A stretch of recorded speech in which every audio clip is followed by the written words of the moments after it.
Olá, meus cumprimentos a todos. Aqui estou eu para gravar o último vídeo desse belíssimo livro que é o Boa Nova, psicografia do Chico Xavier, pelo espírito Humberto de Campos. Aliás, eu acho que eu não comentei isso, mas o Chico Xavier disse que esse foi um dos 4 livros que ele mais gostou durante todo o seu apostolado aqui na Terra.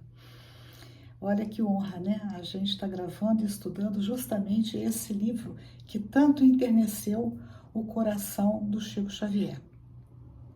Esse capítulo, que é o 30, tem como título Maria. E essa não é qualquer Maria, é a Maria, mãe de Jesus. E Humberto de Campos começa falando que Maria sofreu muito, mas muito, né, com a crucificação de Jesus. Imagina vocês o que é uma mãe ver um filho passando por tamanho padecimento e sabendo que esse filho era inocente. Imagina só. Às vezes, quando a gente tem um filho sofrendo uma dor de barriga, ou quando a gente tem que levar o filho ao médico e que ele vai ter que receber uma injeção, a gente, né, fica com o coração em pedaços. Imagina Maria vendo aquele filho sofrendo tamanha crueldade, atrocidades mesmo, né? Morrendo na cruz. Então, o Humberto de Campos fala que Maria não ficou isenta de fazer questionamentos a respeito daquela situação. Ela fazia, no dizer de Humberto de Campos, aflitivos questionamentos. Então, o primeiro questionamento de Maria, aqui no texto, é: que fizera Jesus por merecer tão amargas penas? Não o vira crescer de sentimentos imaculados sob o calor do seu coração? Então, para Maria, não justificava aquilo, né? O que fizera Jesus para merecer tamanho sofrimento? Depois, um outro questionamento que Maria faz, lá na frente no texto, é: que profundos desígnios haviam conduzido seu filho adorado à cruz do suplício? Então, aqui a gente já observa que Maria entende que aquilo não tinha sido em vão. Havia um desígnio para levar Jesus à cruz do suplício.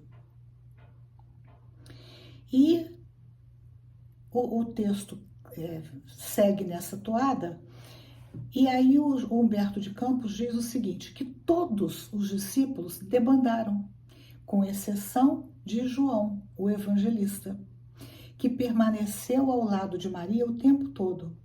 E o Humberto de Campos diz assim, deparou-se-lhe a figura de João que, vencendo a pusilanimidade criminosa em que haviam mergulhado os demais companheiros, os demais discípulos, lhe estendia os braços amorosos e reconhecidos. Então, o João, ele permaneceu ao lado de Maria e estendendo os braços. Imagina, né, aqui, João acolhendo Maria nos seus braços, dando a Maria o conforto que ela tanto necessitava. Maria, continua o Humberto de Campos, deixou-se enlaçar pelo discípulo querido, o João, e ambos, ao pé do madeiro, em gesto súplice, buscaram ansiosamente a luz daqueles olhos misericordiosos, os olhos de Jesus, no cúmulo dos tormentos. Foi aí que a fronte do divino supliciado se moveu vagarosamente, revelando perceber a ansiedade daquelas duas almas em extremo desalento. E aí a Maria diz assim: meu filho, meu amado filho, exclamou a Marte em aflição diante da serenidade daquele olhar de melancolia intraduzível. Então, o Humberto de Campos coloca Maria aqui como uma Marte. E, de fato, Marte é aquela pessoa que está em profundo sofrimento.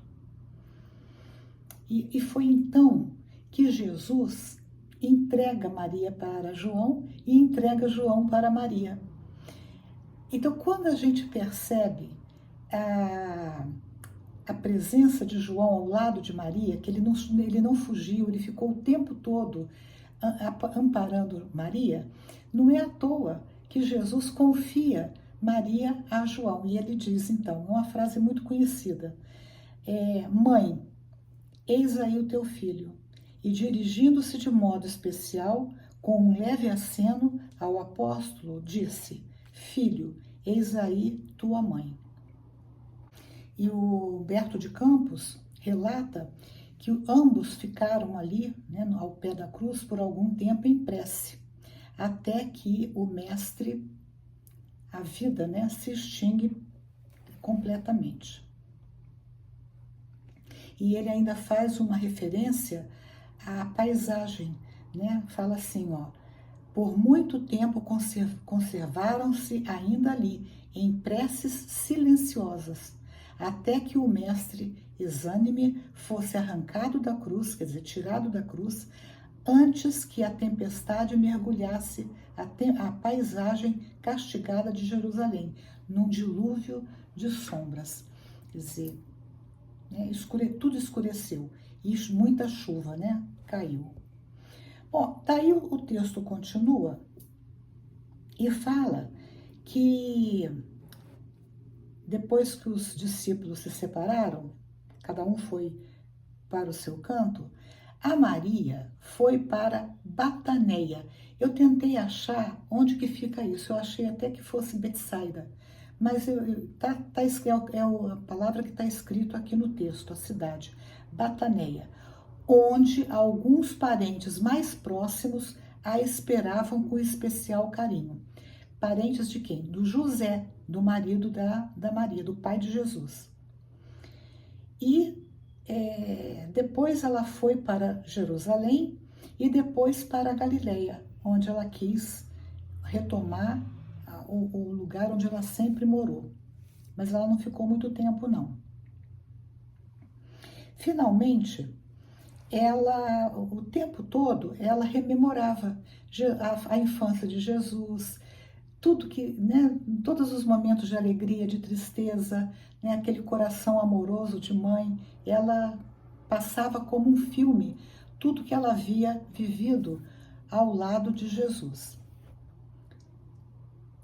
Aí, o João, por um período, o João foi para outro lado, e até que ele voltou para se encontrar com Maria. Então diz assim o Humberto de Campos, a esse tempo o filho de Zebedeu, que é o João, tendo presentes as observações que o mestre lhe fizera na cruz, surgiu na Bataneia, oferecendo àquele espírito saudoso da mãe o refúgio amoroso da sua proteção. Então, olha, novamente aparece essa palavra, Bataneia. Eu imagino que seja uma pequena vila, mas realmente eu não achei, né? Me desculpe a ignorância, mas eu não achei nem no mapa. E Maria, o que faz? Ela aceita o oferecimento de João.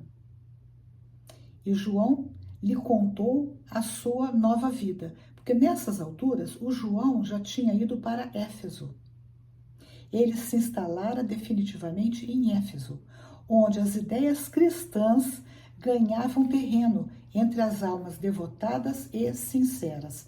Então veja, João, em Éfeso, ele continuou a divulgação do cristianismo.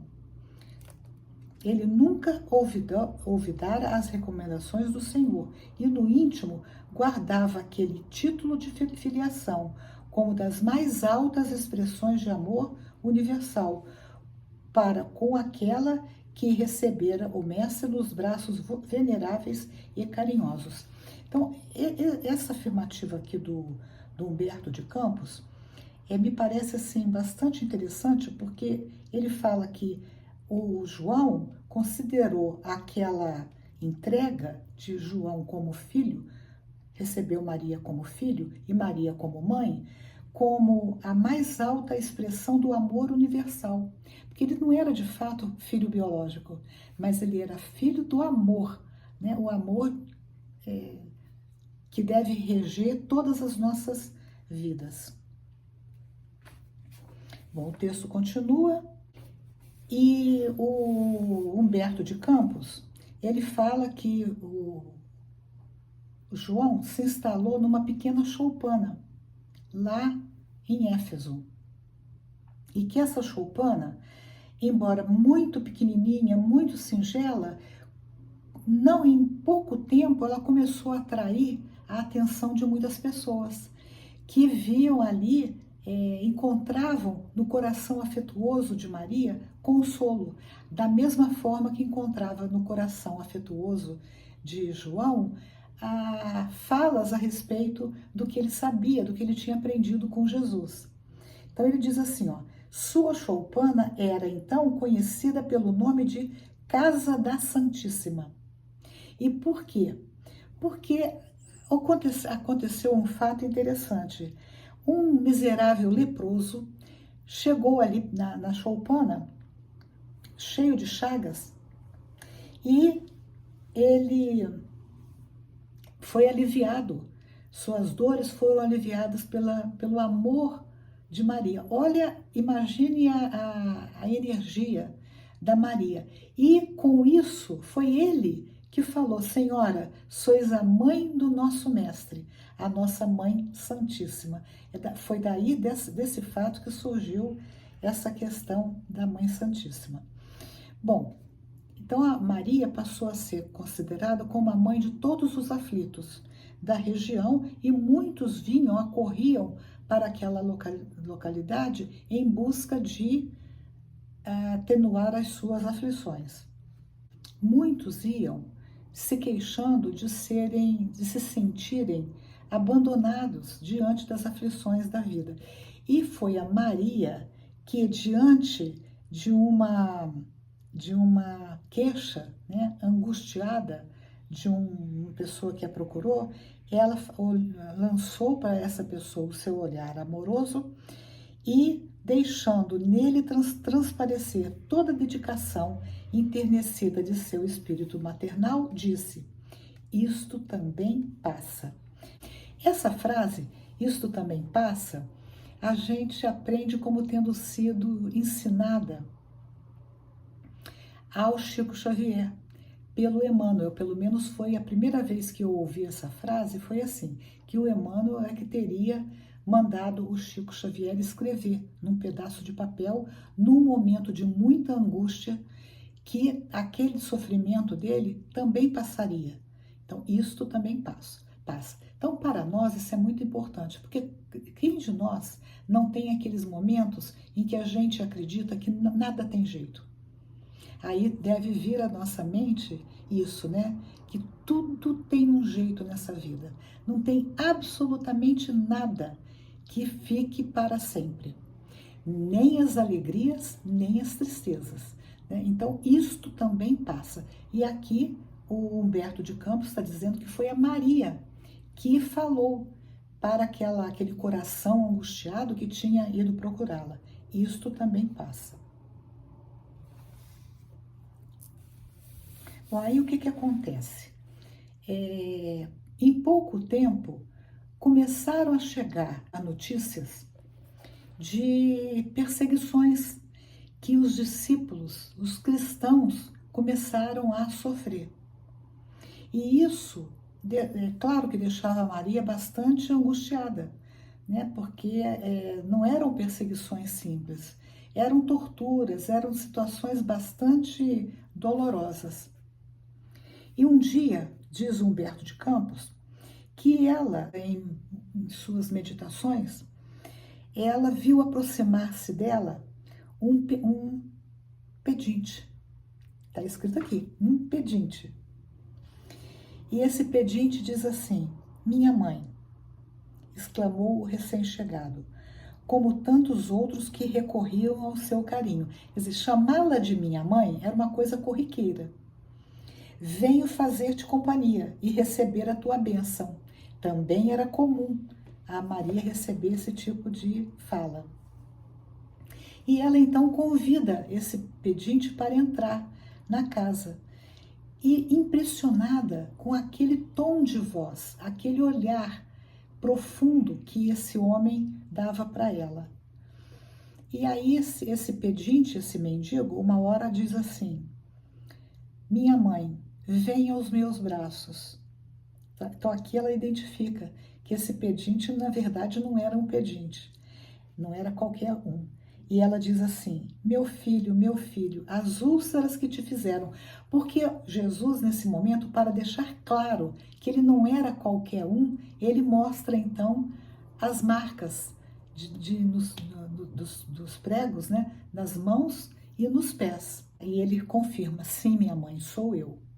Venho buscar-te, pois meu Pai quer que sejas no meu reino a rainha dos anjos. Então tinha chegado ao fim a missão de Maria aqui na Terra. Ela vai desencarnar nos braços de João. Para terminar o capítulo, o Humberto de Campos fala que Maria, ela, mesmo sabendo que ela já estava desencarnada, ela desejava visitar o Lago de Genezaré, assim como toda aquela região onde ela um dia viveu. E ele conta que bastava o pensamento dela para que ela se deslocasse para aquele local. Então, ela acabou visitando também uma prisão, chama que os cárceres sombrios do Esquilino, onde centenas de rostos amargurados retratavam padecimentos atrozes. E Maria, então, consolava essas criaturas. E teve uma hora que a Maria, em oração, se perguntou o que mais que ela podia fazer para aliviar o padecimento daquelas criaturas. Foi quando ela se lembrou que Jesus falou que o jugo dele era suave e o seu fardo era leve. Então, que eles deviam orar e ter fé. E uma das criaturas que estava ali, uma prisioneira, assim, muito tristonha, que estava prestes a ser executada, Maria se aproxima dela e fala: canta, minha filha, tenhamos bom ânimo. E a gente sabe que os discípulos, muitos deles, quando iam para o circo, eles iam cantando. Então a gente agora vê de onde que vem isso. Maria falou para essa discípula: canta, minha filha, canta. E ela cantou, e daí as outras pessoas se juntaram a ela. E isso transtornava aquelas pessoas que viam os discípulos de Jesus indo para o sofrimento com bom ânimo, né? Impressa, sem desespero. Bom, então, esse é o capítulo 30. Se gostaram desse capítulo, dê um joinha, compartilhem e se inscrevam no canal, né? Apesar de ser o último vídeo, mas os vídeos estão aí, né? Para quem quiser assistir os vídeos que ficam gravados, tá? E os que ainda virão. Eu agradeço a todos. Olha, eu fico muito feliz porque nós já completamos mais de 650, na verdade 668 inscritos no canal. Para mim isso é uma multidão. Eu agradeço a cada um de vocês que se inscreveram no canal. E quero pedir que quem desejar um tema para ser gravado, sugira, né? Se tiver ao meu alcance, eu vou gravar. Tá bom? Gente, muito obrigada. Terminamos aqui o estudo do livro Boa Nova. Para mim foi uma honra, um prazer. Foi um livro que me deu bastante trabalho, porque eu tive que fazer assim uma seleção muito grande, deixei muita coisa para trás, porque cada capítulo daria pelo menos 1 hora de gravação. E eu sei que não é fácil, né, assistir 1 hora de gravação. Tem muita gente que não aguenta. Aliás, eu cortei muita coisa em função de comentários, que era muita coisa, gravar mais de 20 minutos para cada capítulo. Então é isso. Fiquem com Deus. Até o próximo projeto, se Deus quiser.